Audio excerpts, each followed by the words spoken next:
बिस्मिल्लाहिर्रहमानिर्रहीम, अस्सलाम वालेकुम दोस्तों। उम्मीद है कि आप लोग सब खैरियत से होंगे। तो भाई आज मैं कहाँ मौजूद हूँ? आज मैं मौजूद हूँ एक ऐसी खूबसूरत जगह पे। कराची का ये बीच है और इस वक्त मैं मौजूद हूँ चाइना वॉल के क़रीब। और यहाँ पे माशाल्लाह से माइग्रेटेड बर्ड्स आते हैं। तो मैंने सोचा यार हमने बहुत ज़्यादा कैप्टिव बर्ड की वीडियो बनाई है, लेकिन माइग्रेटेड बर्ड्स की जो है वीडियो बनाना भी बनता था। मुझे बहुत बचपन से शौक़ था। हमारे धर दिल अजीज़ ज़ोहेब भाई हमें यहाँ लेकर आए हैं और हमारे साथ मौजूद हैं। ये आप देख सकते हैं ज़ोहेब भाई को फ़ोटोग्राफी कर रहे हैं और ये यहाँ पे सारे जितने भी हैं परिंदे बैठे हुए हैं। इंशाल्लाह हम लोग जो है परिंदों को आपको दिखाएंगे और इसकी जो स्पीच है वो हम ज़ोहेब भाई से करवाएंगे कि क्या नाम होता है इन परिंदों का, किस मुल्क से ये आते हैं और यहाँ क्यों आते हैं और किस मौसम में आते हैं और किस मौसम में ये वापस चले जाते हैं। बड़ा ज़बरदस्त यहाँ पे फॉरेस्ट बनाया गया था, तो इसी की वजह से ये बर्ड्स जो है यहाँ पर आते हैं। तो आइए थोड़ा सा ज़ोहेब भाई से बात कर लेते हैं। ज़ोहेब भाई अस्सलाम वालेकुम। वालेकुम सलाम, क्या हाल है शाह साहब? खैरियत से हैं आप? शुक्र है, आज हमें आप लेकर आ गए। जी अल्हम्दुलिल्लाह, शुक्रिया, बिल्कुल। तो बताएं ज़ोहेब भाई कौन से परिंदे यहाँ पे आते हैं और क्या सिलसिला है?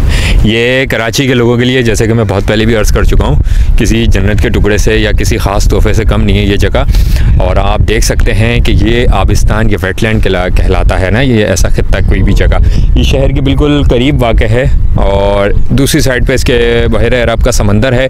और ये एक बीच में ऐसा खित्ता है जिसको उर्दू के इंग्लिश के अंदर लगून कहते हैं और उर्दू में आबिस्तान या वेटलैंड कहते हैं। और हमारे यहाँ जो वेटलैंड्स के बर्ड्स आते हैं जो साइबेरिया से हिजरत करके आते हैं, कुछ परिंदे यहाँ के रेजिडेंट्स होते हैं, वो यहाँ पाए जाते हैं। और अगर आप दिखा सके तो वो सामने ब्लैक विंग स्ट्रिट बैठे हुए हैं, ये हमारे रेजिडेंट बर्ड्स हैं जो हमारे इलाकों लियारी नदी के साथ भी गटर के पानी में भी पाए जाते हैं। यानी कि मिसाल पेश कर रहा हूँ, जैसे कि डिस्ट्रिक्ट सेंट्रल के अंदर पाए जाते हैं, डिस्ट्रिक्ट ईस्ट में पाए जाते हैं। ये बर्ड कॉमन है, लोगों की नज़रों से शायद ओझल रहा हो या पोशीदा रहा हो। इसके अलावा वो वहाँ पे चहे लिटिल स्टेन्स, सैंड प्लोवर्स वगैरह के ये देखें, ये झुंड के झुंड आ रहे हैं। ये सारे रशिया और साइबेरिया से आते हैं। आगे सीगल्स और टर्न्स बैठे हुए हैं, ये भी रशिया से आते हैं। और उसके अलावा वो आगे फ्लेमिंगोज बैठे हुए हैं। ये अफ्रीका की कोस्ट से जो है, अफ्रीका के जो साहिली पट्टी है वहाँ से हिजरत करते हैं खाने की तलाश में चलते हुए। ये आगे फार ईस्ट एशिया तक जाते हैं, फिर वहाँ से ये वापस इसी तरीके से खाने की तलाश करते करते अफ्रीका तक जाते हैं। ये अल्लाह की कुदरत का निज़ाम है कि ये परिंदे इतना लंबा लंबा सफ़र करते हैं बगैर किसी वीज़ा पासपोर्ट के, टिकट के हसूल के बगैर। ऐसा इंसान के लिए तो शायद मुमकिन नहीं है। आपको पता है कि जैसे कि हमारे लोग आजकल बहुत ज़्यादा वीज़ा ढूंढने और बाहर जाने के चक्कर में हैं, और मगर परिंदों से भी हमें यही सबक मिल रहा है कि परिंदे भी जो हैं अपने पेट को, शिकम को पुर करने के लिए और साजगार हालत और साजगार माहौल में अपने आप को जीता रखने के लिए, अपने जीवन को बचाने के लिए हिजरत करता है। मैं इसका मतलब ये नहीं है कि यहाँ से नारे गलती लगा दें सब, हमने ही इस मस्कन को संवारना है। एक मिसाल पेश कर रहा था। बाकी इस वक्त हम लोग कीचड़ में चल रहे हैं और यहाँ नुसरत साहब के साथ आए तो आज तक आप लोगों ने हम दोनों को लालू खेत पे देखा होगा। और बेसिकली ये सारे शोर बर्ड्स हैं, वो उड़ रहे हैं वहाँ सामने, वो जो भी आप देख सकते हैं। इसमें फ्लेमिंगोज वगैरह हैं। अभी परिंदे आना शुरू होंगे क्योंकि सूरज अभी ऊपर है। मैं इसलिए यहाँ पहले से आए कि हम लोग पहले से अपना मोर्चा बना के बैठ जाएँ और परिंदों को हम लोग अच्छे तरीके से रिकॉर्ड करके नाज़रीन को पेश कर सकें। जी, क्या वक्त होता है, क्या दिन होते हैं कि ये परिंदे माइग्रेट करके आते हैं? देखें, ये परिंदे जो माइग्रेट स्टार्ट करते हैं जब रशिया के अंदर, साइबेरिया के अंदर जो जिसको हम सर्दी कहते हैं ना, वो वहाँ की गर्मी होती है, ठीक है। और जिस वक्त वहाँ पे टेम्परेचर गिरना शुरू होता है, दिन छोटे और रातें लंबी होना शुरू होती हैं। वहाँ यहाँ की तरह नहीं है कि वहाँ पे रातें जो हैं तकरीबन, मेरे दोस्त बता रहे थे कि 15 या 16 घंटे लंबी रात होती है, बाज़ औकात जो है 18 घंटे की भी रात हो जाती है। तो अब आप अंदाज़ा कीजिए कि जिस वक्त वहाँ ऐसी रात होगी तो परिंदे को क्या मौका मिलेगा। पानी मुंजमद हो चुका होगा, फ्रीज़ हो जाएगा, उसको खाने पीने का कुछ नहीं मिलेगा। तो डेफ़िनेटली वो फिर वहाँ से हिजरत करके इन मुकामात की तरफ सफ़र करता है जहाँ उसके हिसाब से मौसम मोतदिल होता है, गर्म होता है। तो बस ये अल्लाह की। तो ये था भाई थोड़ा सा तारुफ जो ज़ोहेब भाई ने दिया यहाँ का माशाल्लाह से। तो हम लोग यहाँ मौजूद हैं और इंशाल्लाह आपको ज़ोहेब भाई की ही नुमाइंदगी में, इनकी रहनुमाई में आपको हम बर्ड्स के नाम भी इंशाल्लाह बताएंगे कुछ के, क्योंकि हमें तो नहीं पता ये जंगली हयात जो होती हैं इनके बर्ड्स के क्या नाम होते हैं। क्या नाम होते हैं?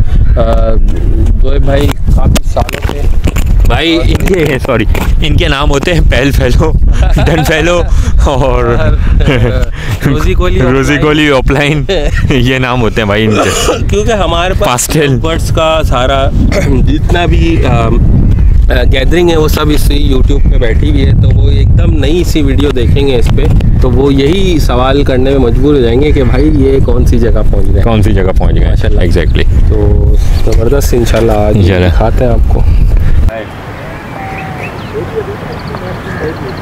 हाँ।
बना लो ना, बन रही है। और अच्छा छोड़ रहा है यार वो।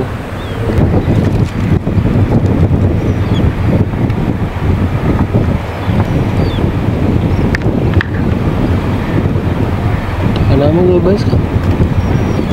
वुड सैंड पाइपर है, पता नहीं कॉमन सैंड पाइपर है।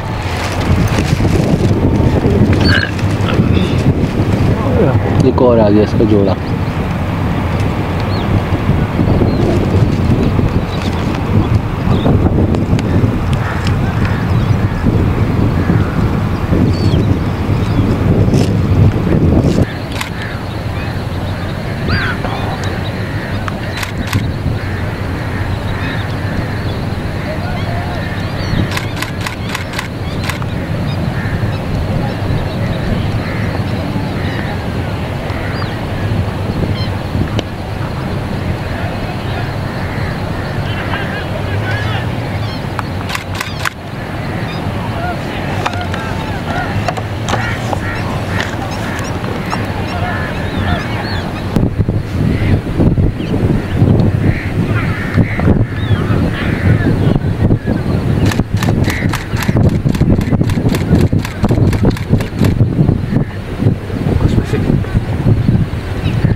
क्या करें मेरे ख्याल से